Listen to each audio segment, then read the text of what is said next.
ഓ നബിയേ, അങ്ങയുടെ സമക്ഷത്തിങ്കിലേക്ക് ഞാൻ വന്നിട്ടുള്ളത് നിഷ്കളങ്ക ബോധത്തോടെ പശ്ചാത്താപ പരവശനായി കൊണ്ടുവന്നതാണ് നബിയേ.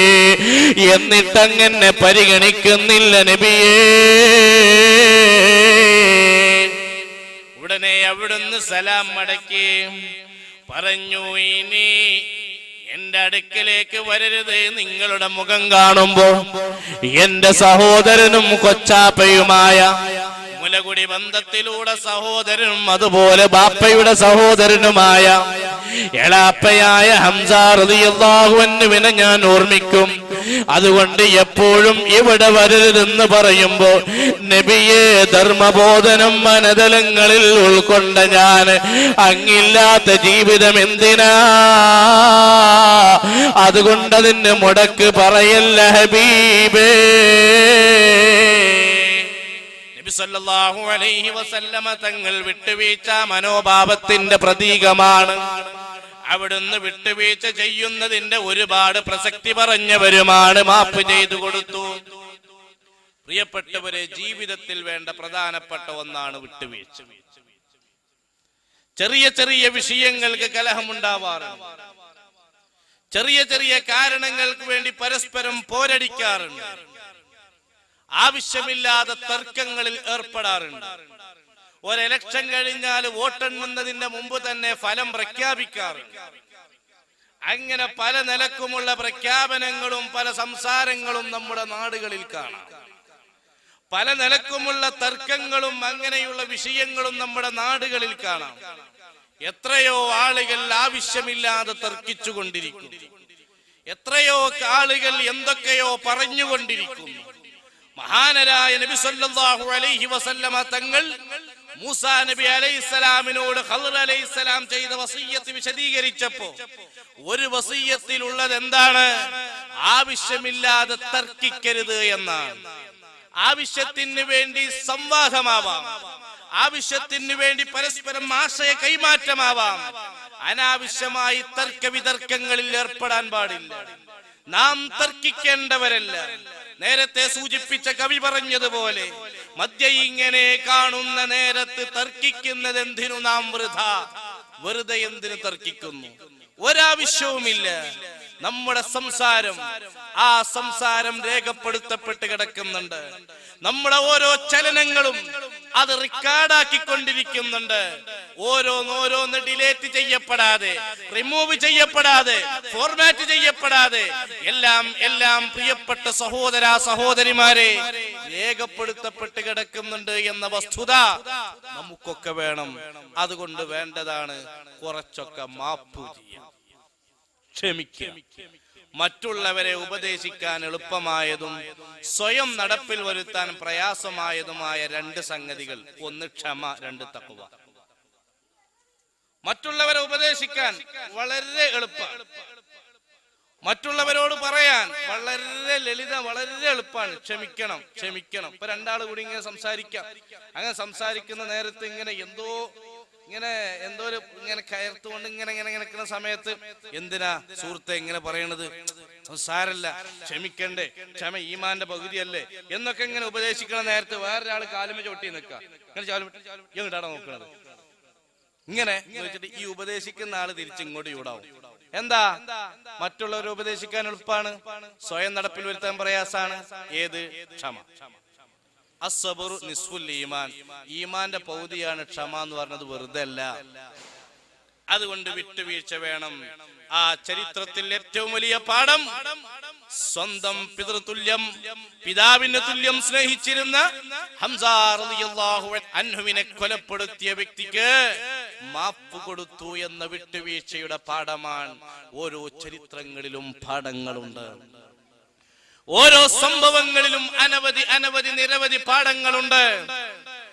അങ്ങനെ ഹബീബായ നബി സല്ലല്ലാഹു അലൈഹി വസല്ലമ അവിടുന്ന് പരിസരം വിട്ട് കരഞ്ഞ സന്ദർഭങ്ങളിൽ ഒരു സന്ദർഭം അതാണ്. ഇങ്ങനെ എത്രയോ സന്ദർഭങ്ങളുണ്ട് എന്റെ പ്രിയപ്പെട്ടവരെ. അവിടുന്ന് തായിഫിലേക്ക് പോയ നേരം, തായിഫിലേക്ക് മഹിതമായ പ്രബോധനത്തിന് വേണ്ടി പോയപ്പോൾ തായിഫിലുള്ള ആളുകൾ ക്രൂരമായി നബി സല്ലല്ലാഹു അലൈഹി വസല്ലമ തങ്ങളെ ആക്രമിച്ചു.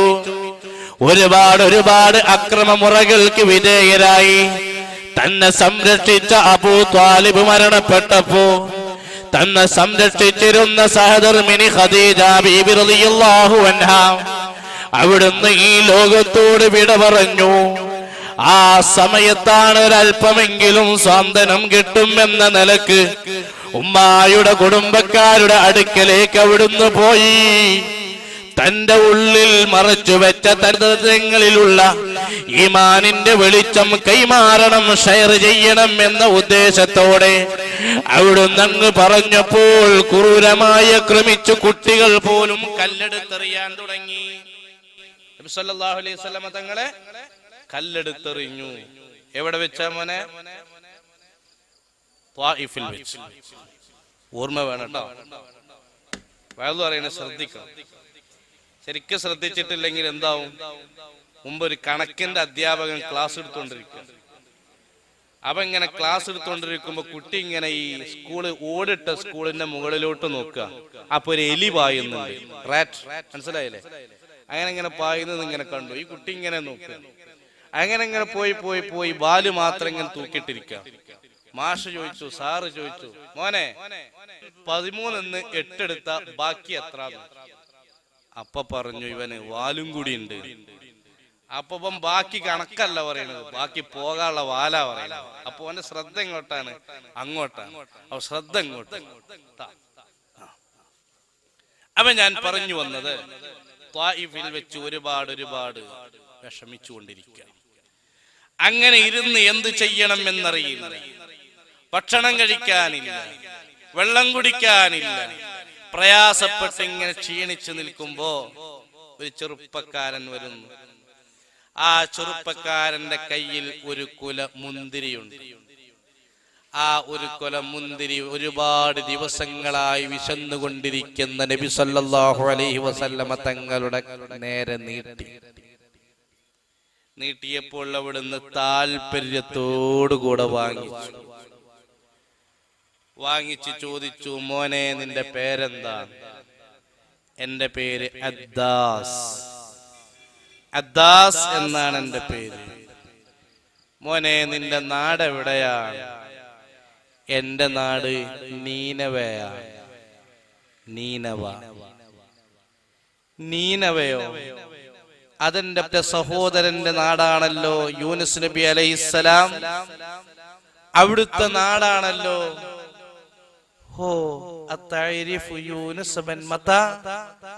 യൂനുസ് നബിയെ നിങ്ങളും അറിയുമോ? നബി സല്ലല്ലാഹു അലൈഹി വസല്ലമ തങ്ങളോട് ചോദിച്ചു. നബി സല്ലല്ലാഹു അലൈഹി വസല്ലമ പറഞ്ഞു, ഞാൻ അറിയും. അവിടുന്ന് പ്രബോധനം നടത്തിയ, അവിടുന്ന് ജീവിച്ച, അവിടുന്ന് ബോധനം ചെയ്ത ഏതൊരാദർശമാണോ ആ ആദർശത്തിന്റെ പേരിലാണ് മോനെ എന്നെ ഇവരാക്രമിക്കുന്നത്, എന്നെ ഇവര് ദ്രോഹിക്കുന്നത്. ഉടനെ ഈ അദ്ദാസ് നെറ്റിത്തടത്തിൽ ഉമ്മ വെച്ചു കൊടുത്തു. ചരിത്രത്തിൽ കാണാം. അങ്ങനെ ഇസ്ലാമിലേക്ക് വിശ്വസിക്കുകയും പിന്നീട് ഒരുപാട് ചരിത്രങ്ങൾ മാറിമറിയുകയും ചെയ്തത് ചരിത്രത്തിന്റെ ഗ്രന്ഥങ്ങളിൽ ഉണ്ട്. അന്ന് നബി സല്ലല്ലാഹു അലൈഹി വസല്ലമ തങ്ങൾ നീനവ എന്ന് പറഞ്ഞ് കണ്ണീരൊഴുക്കുന്നത് കണ്ടപ്പോൾ മായുബുക്കി, എന്തിനാണ് കരയുന്നത്?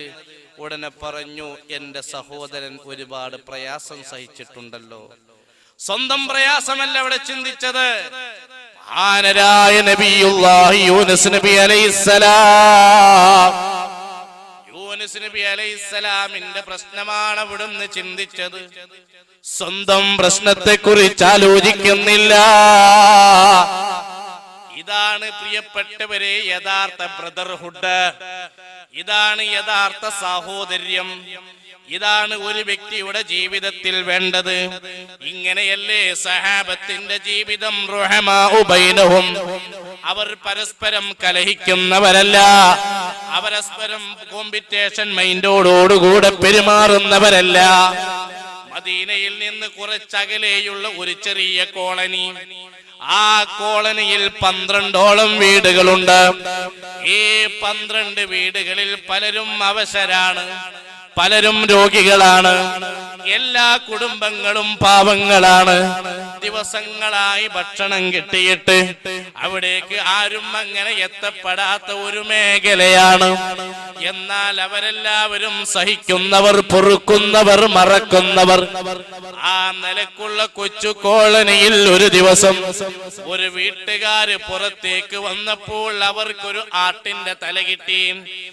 ഈ ആടിന്റെ തല കിട്ടിയവർ ചിന്തിച്ചു, സുബ്ഹാനല്ലാഹ്, ഒരാടിന്റെ തല കിട്ടിയിട്ട് എത്ര ദിവസമായി കണ്ടിട്ട്, ഇന്ന് ഇതുകൊണ്ട് എനിക്കും എന്റെ കുടുംബത്തിനും റാഹത്തോടുകൂടെ കഴിയണം, റാഹത്തോടുകൂടെ ഭക്ഷണം കഴിക്കണം എന്ന നിലയ്ക്ക് വീട്ടിലേക്ക് കൊണ്ടുവന്നു. ആ ആട്ടിന്റെ തല കൊണ്ടുവന്നത് അതങ്ങ് പാകം ചെയ്യാൻ വേണ്ടി, അത് ശുദ്ധിയാക്കാൻ, അത് ക്ലിയർ ആക്കാൻ വേണ്ടി ഒരുങ്ങുമ്പോൾ ഈ വീട്ടുകാരൻ ചിന്തിക്കുന്നു, സുബ്ഹാനല്ലാഹ്, തൊട്ടടുത്തുള്ള വീട്ടിൽ ഒരു വൃദ്ധനല്ലേ, എന്നെ പോലെ ആട്ടിന്റെ തല കഴിക്കാൻ താല്പര്യമുള്ളവരല്ലേ, എന്നെ പോലെ ആട്ടിൻ കറി കഴിക്കാൻ താല്പര്യമുള്ളവരല്ലേ, അതുകൊണ്ട് പോവട്ടെ എന്ന നിലക്ക്, അവർക്കാവട്ടെ എന്ന നിലക്ക് അവർക്ക് കൊണ്ടുപോയി കൊടുക്കുന്നു. അവര് ചിന്തിച്ചു, സുബ്ഹാനല്ലാഹ്, ഒരുപാട് കാലമായി ആട്ടിന്റെ തല കിട്ടിയിട്ട് ഇതുപോലെ സന്തോഷത്തോടു കൂടെ കഴിക്കാൻ മറ്റൊരവസരം ഉണ്ടായിട്ടില്ല. അതുകൊണ്ട് നമുക്ക് ഉപയോഗപ്പെടുത്താം എന്ന നിലക്ക് ചിന്തിക്കുമ്പോഴാണ് ഉടനെ മനസ്സിൽ ഓർമ്മ വന്നത്, അപ്പുറത്തെ വീട്ടുകാര് രോഗിയാണല്ലോ, അരക്ക് താഴെ സ്വാധീനമില്ലാതെ ജമീൻ കുഴവാദമായി കിടക്കുകയാണല്ലോ, അതുകൊണ്ട് ഞങ്ങളെപ്പോലെ കഴിക്കാൻ താല്പര്യമുള്ളവരാണല്ലോ. ഈ ആട്ടിന്റെ തല ആ വീട്ടിലേക്ക് എത്തുന്നു. അവിടുന്ന് ചിന്തിക്കുന്നു, സുബ്ഹാനല്ലാഹ്, അപ്പുറത്ത് സ്ത്രീകൾ മാത്രം താമസിക്കുന്ന വീടാണല്ലോ, അവർക്കും ഇതുപോലെ താല്പര്യമുണ്ടാകുമല്ലോ. അവിടുന്ന് അതാ മറ്റൊരു വീട്ടിലേക്ക് അത് മാറ്റുന്നു. ഇങ്ങനെ 12 വീട്ടിലേക്കും ആ തല മാറി മാറി അങ്ങ് പോകുന്നു. അതങ്ങനെ ട്രാൻസ്ഫർ ആകുന്നത് കണ്ടപ്പോ അവസാനം 12 വീട്ടുകാരും തീരുമാനിച്ചു, നമുക്കൊരു വലിയ കലത്തിൽ കറി വെച്ച് 12 വീട്ടുകാർക്കും ഉപയോഗപ്പെടുത്താം. ഇതാണ് സാഹോദര്യം പ്രിയപ്പെട്ടവരെ, ഇതാണ് ഇസ്ലാമിന്റെ സാഹോദര്യം. ഇസ്ലാം ഒരിക്കലും ഭീകരവാദം പഠിപ്പിച്ചിട്ടില്ല, ഇസ്ലാം ഒരിക്കലും തീവ്രവാദം പഠിപ്പിച്ചിട്ടില്ല. വയൂസിറൂന അലാ അൻഫുസിഹിം വലൗ കാന ബിഹിം ഖസാസ, സ്വന്തം നിലക്ക് പ്രയാസം അനുഭവിക്കുന്നവരാണെങ്കിലും മറ്റുള്ളവരെ പരിഗണിക്കുന്നവരാ. അതുകൊണ്ട് ലാ തുബാഗിളൂ, നിങ്ങൾ പരസ്പരം കോപിക്കരുത്. വലാ തനാജസൂ, പരസ്പരം പാരവെക്കരുത്, പരസ്പരം പൂഴ്ത്തി വെക്കരുത്. വലാ തളാലിമൂ, പരസ്പരം ആക്രമിക്കരുത്. വലാ തഹാസദൂ, പരസ്പരം അസൂയ വെക്കരുത്. വകൂനൂ മിൻ ഇബാദില്ലാഹി ഇഖ്വാന, അല്ലാഹുവിന്റെ ഏകോദര സഹോദരന്മാരായി, അല്ലാഹുവിന്റെ അടിമകളായി കഴിയാനാണ് ലോകൈക ഗുരു മുത്ത് മുഹമ്മദ് മുസ്തഫ സല്ലല്ലാഹു അലൈഹി വസല്ലമ തങ്ങളുടെ ഉപദേശമെങ്കിൽ പ്രിയപ്പെട്ടവരെ, ജീവിതത്തിൽ വേണ്ടതെന്താ? സാഹോദര്യമാണ്. അവിടുന്ന് സാഹോദര്യം ആലോചിച്ച് കരഞ്ഞവരാണ്, ഉമ്മത്തിനെ ആലോചിച്ച് കരഞ്ഞവരാണ്, ഉമ്മത്തിനെ കുറിച്ച് ചിന്തിച്ചവരാണ്. ഖബറിലും ഉമ്മത്തിനെ കുറിച്ചുള്ള ചിന്തയാണ്, ആഖിറത്തിലും ഉമ്മത്തിനെ കുറിച്ചുള്ള ചിന്തയാണ്. നാളെ പാരത്രിക ലോകത്തെ അവസ്ഥ നമുക്കറിയാമല്ലോ. ഹബീബ് നമുക്ക് പറഞ്ഞു തന്നിട്ടുണ്ടല്ലോ, കിണ്ടം മേഘന്തീട്ട് മണ്ടാഫത് കോവൽ മോഫർ ഹുസൈനാര് കാവൽ ബാശങ്കല്ല കോയം ഫെരുത്തഹി സാബിന്റെ നേരത്ത് മൂഫർ ഹുസൈനാരെ കാവൽ ഭാഷങ്കല്ല തെണ്ടിച്ച സ്വത്തുക്കൾ തൂക്കി നളർക്കുവൽ മിരിശർ ഹുസൈനാരെ കാവൽ ഭാഷങ്കല്ല മുട്ടുവരെ വിയർപ്പിൽ മുങ്ങിയ അരവരെ വിയർപ്പിൽ മുങ്ങിയ കഴുത്ത് വരെ വിയർപ്പിൽ മുങ്ങിയ ആ രംഗത്ത് അവിടെ പ്രതീക്ഷിക്കാൻ നാട്ടുകാരെവിടെ വീട്ടുകാരെവിടെ കൂട്ടുകാരെവിടെ ആരോരുമില്ലാത്ത ലോകത്തവിടെ നമുക്ക് പ്രതീക്ഷയുള്ള ഒരേ ഒരു നേതാവ് ഹബീബ് മുഹമ്മദ് മുസ്തഫ ഇന്നനാ നർജു ഇലാ കൽസി ഹൗദിക ലില്ലതശ യൗമ നശ്രി കിതാബിയ സയ്യിദി ഖൈറൻ നബി